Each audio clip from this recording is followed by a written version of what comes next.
Thank you, Kavya. First of all, let me start with my wishes and prayers to all the participants here that their families, their loved ones, and themselves are safe and in good health. And I hope we get through this health crisis very quickly. Also, I would like to thank Cafe Mutual for inviting me to this platform again. Last few years, I've enjoyed coming to Cafe Mutual for presentations and mainly in the area of behavioral finance and investor behavior. And especially thanks to Mr. Prem Khatri, who has been very kind and generous in terms of always seeing to it that I'm comfortable and get a good opportunity to talk to investors and distributors here. So thank you very much. Let me just start my presentation here. The topic that I'm going to talk about today is investor behavior and its impact on returns. I have kept my presentation quite simple this time and given some ideas about how investors behave, how it impacts their return, and also what they can do to improve their returns. So let me just quickly start off here. And one of the statements that I always uh, keep quoting is that investing is simple, but it's not easy. Why is it simple? It's simple because all you have to do is buy low and sell high. It kind of gives you a feeling that maybe you can do this quite easily. Keep buying at a lower price and selling at a higher price. At least for long-term investors, we should be able to do this quite easily, right? Keep buying at lows and maybe hold them for a longer term to make very good returns. It's unfortunate that most of the people, investors, actually end up doing exactly the opposite. They buy high and sell low. And why is it that something that is looking so simple, why is it so difficult to implement? And the reason is within ourselves, actually. It's our emotions and our biases that lead to problems in our investment decision making. Now, in 1950s, there was a book written by Benjamin Graham, who's the guru of Warren Buffett. He wrote a book called Intelligent Investor, and this is supposed to be the Bible for investors. So everybody who wants to do investments, fundamental investing, reads this book. And you won't believe there is in those 500 pages, there is nothing that tells you how to exactly calculate the intrinsic value of the company. Then why is this book so important? It's important because it tells you about the mindset, the temperament that you should have while investing. In the very introduction of the book, Benjamin Graham writes these words that we shall say quite a bit about the psychology of investors in this book. For indeed, the investor's chief problem and even his worst enemy is likely to be himself. Uh, Investors have their own biases. Plus, there is a bias of the crowd too. The crowd keeps swinging like a pendulum between euphoria and panic. So, over and above the business cycle, the economic cycle, there is a sentiment cycle or the psychological cycle of the market, and it's becoming more and more important. Now, let's take, for example, what has happened just year to date. This is the chart of Nifty from January to now, and clearly we've lived through this last few months of volatility. It feels like decades. But let me divide this chart into three zones, which I'll talk about: the zone A, B, and C. I remember zone A very clearly because in almost the middle of that zone A, I was here at Cafe Mutual presenting about the herd and the narrative effect on investor behavior. Now, what happened during this A zone? Yes, there was fear because coronavirus has started spreading and people were gripped with fear. There were worries about growth. Now, suddenly valuations looked expensive at that time. And the narrative was negative that this will spread, it will impact economic activity. But most of the people took this as an opportunity to actually buy more. So people actually thought first their own portfolio was secure. I mean, it will affect other portfolios, not my portfolio. Two, people were very much prepared that in case the market goes down, or even at that time in February, people are looking to buy. Uh, when we go to the phase two, when the market actually hit the bottom, the sentiment completely changed. Now, because of the falling prices, the plummeting prices, it acted as a confirmation bias for investors' fears. In fact, falling prices reinforced that fear, and that led to panic. And when panic strikes, investors just sell everything. They want to go into liquidity. All the plans made for asset allocation and I'll buy at a lower price, I'll buy at a good valuation are all gone. So when stocks were actually down 10%, people were more confident. When stocks were down 40%, uh, investors were not confident to invest in the market. In fact, a lot of them sold in the market, redeemed their money. Now, quickly, in a few months, we are back to high levels and we are at phase C. Now, in phase C, what do you see? In July or August, you see a record number of new demat accounts openings, new investors coming to the market. The retail volume of trading goes up substantially. People are trading intraday, people are trading FNO, people are trading commodities.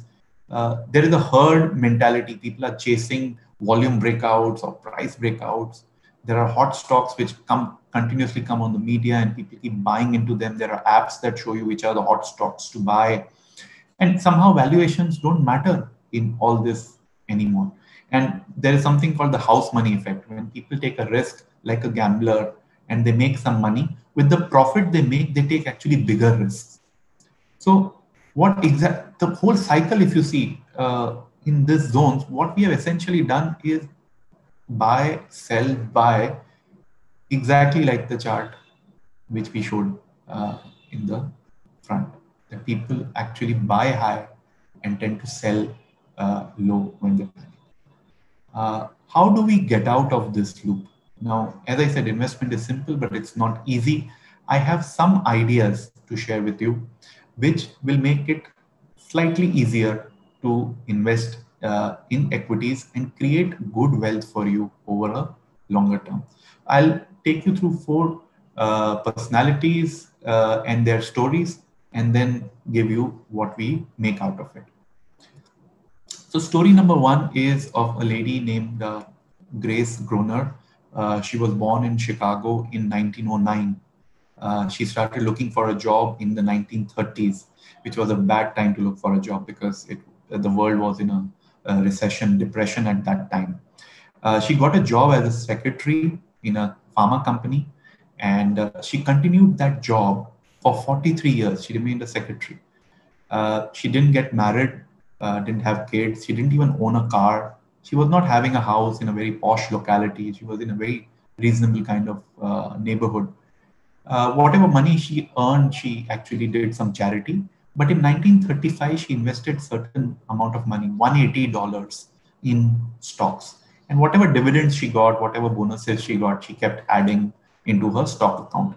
And she had made a will that when after she passes away, her money, her stocks, and her wealth should go to her alma mater, her school, the Lake Forest Academy.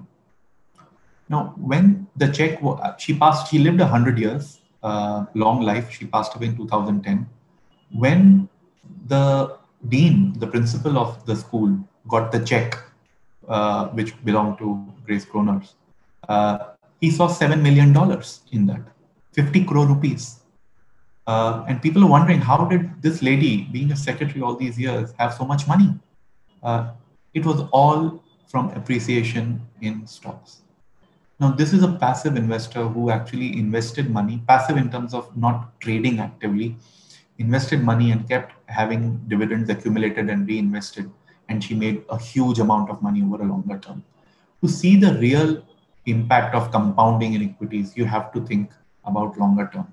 There are a lot of people who start with a lot of money, are very intellectual in terms of their prowess, in terms of their ideas about the market, but ultimately during bear markets or collapses, they lose everything. So the first idea from me is always focus on the long term. That way you'll be avoiding this short-term noise and you'll be able to make better investment decisions. The second personality I want to talk to you about is our very own Rahul Dravid. Rahul Dravid is one of the best Test cricket players in the world, and he has so many records to his name. That number three, he has scored 10,000 runs. He scored totally 13,000 runs in Test cricket in about 164 matches, and numerous amount of centuries. And he has the highest amount of century partnerships with his colleagues. Rahul Dravid was known as the Wall. Not many people know the fact that he is the batsman who has faced the most deliveries in the world. He has faced the most balls in the world, and he has been on the pitch the longest than any other cricketer. So he has faced 31,258 deliveries in test matches. No other player, not even comes close to 30,000. Now, Rahul Dravid, if you back calculate it through his fours and sixes and ones and twos, you will find he faced, out of these 31,000, he faced 23,000 dot balls. Now, imagine the patience of the man. He has an average score of 52 in test matches and per inning. And he has actually played 23,000 dot balls. Means he was defensive most of the time, and he took the opportunity when a juicy delivery came in. So this is something that investors can learn too, that you have to be patient, and there are times when you will need to strike, when the odds are in your favor, when people think that risk is high and sell everything to a point when risk actually gets eliminated. That's the time to actually buy. The third I want to talk about is another Indian superhero, Vishwanathan Anand. He is, as all of you know, one of the champion grandmasters in chess worldwide. Vishwanathan Anand has recently written an autobiography. It was published in December last. If you read through his life, his story, how he became a grandmaster, you will find the amount of intense work that he's done in preparing for these matches. He used to go through all previous matches, how the great champions before him used to play. He used to error check, see to it that after he's calculated all the moves, he goes back to move number one and sees if he has made any error on that. He used to maintain an investment log about why he's taking certain decisions and how, I mean, chess log, sorry, not an investment log, about what decisions he's taking, what works and what doesn't work. All these are valuable for investors to learn from the chess master. One of the unique things about him from his generation of chess masters was Anand quickly used technology in his favor. While others were a little apprehensive of using computers, Anand actually used computers in his favor to calculate his moves better. So one of the things that investors can actually do better is prepare well, research well, learn from people's experiences, learn about other investors' experiences, and also leverage technology. Today, we have a huge amount of data available. To skim through the right data, you need to leverage technology. And the fourth personality I want to talk about is from a Greek mythological story. This is a picture of Odysseus. He's tied to the mast of his own ship. Odysseus, if people have read about the war of Troy and the Trojan horse, so Odysseus was a Greek hero who had actually come up with the idea, conceived the idea of the Trojan horse and executed it. After winning the war in Troy, when he was returning home, he was warned that he will have a lot of problems on going back because he's passing through an island which has sirens. Now, sirens were creatures who would look like beautiful women. They would sing beautiful songs and put music which lured the sailors towards that island. And soon the sailors who were mesmerized would find themselves shipwrecked and they were killed by these creatures. Now, Odysseus, while passing through, he was prepared for it. He put beeswax in the ears of the sailors so they will not be mesmerized by the voice of these sirens. Also, for himself, he wanted to listen to that voice. So he asked his sailors to tie him to the mast of the ship, and no matter how much he begged, you should not open the ties. They passed through the island of Sirens. Surely Odysseus wanted to jump into the water and run to that island or swim to that island. But because of his bounds, he was saved. And later on, once they passed the island, they released him. And he was very grateful to his men for not listening to him to open his bonds. So that shows another important aspect about investing. Self-control is very difficult. So when you make a plan, you can expect that once you are actually in the hot situation, you may not stick to it. So pre-commit, make commitments about if there is a certain level of the market where you want to invest, a certain event you want to invest in, or even sell triggers at a certain valuation or certain events you want to sell or redeem. Put these triggers as pre-commitments. SIPs work because they are pre-commitments. They control your biases and give you self-control. So these are the 4 simple things which I believe, if followed with discipline, the investors can make very good returns in this market, and they will be creating good wealth in the longer term. So these are the 4. Focus on the long term, be patient, prepare well, and make a plan and pre-commit. I'm not addressing individual biases, which I mentioned in the A, B, and C section, but these would be the bare minimum or a foundation for your investment strategy. So thank you very much. If there are any questions, I'm very happy to take them. Okay. Nimesh, is that example of that lady Gloria, is that a WhatsApp forward or is it an actual? No, it is a real story. So Grace Groner, it actually, her donation create a huge amount of media noise, especially in Chicago. So Chicago Tribune and all these newspapers in 2010 carried this story. So I confirm the facts before talking about it. Fantastic. And the compounding rate is 15%, I calculated, which is not very, very hard, I believe, for Indian markets. And which stock was it?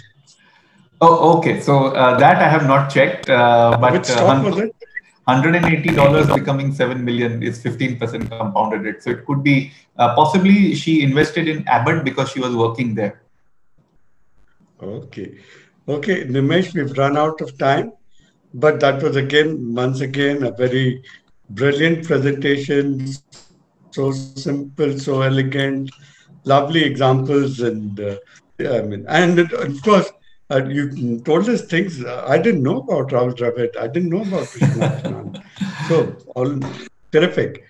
Thank you so much. Thank you so much for your pleasure to have had you, Nimesh. My pleasure, as always, to be with you. Yeah. Thank you. Thank you so much. Bye-bye. Take care. All the best.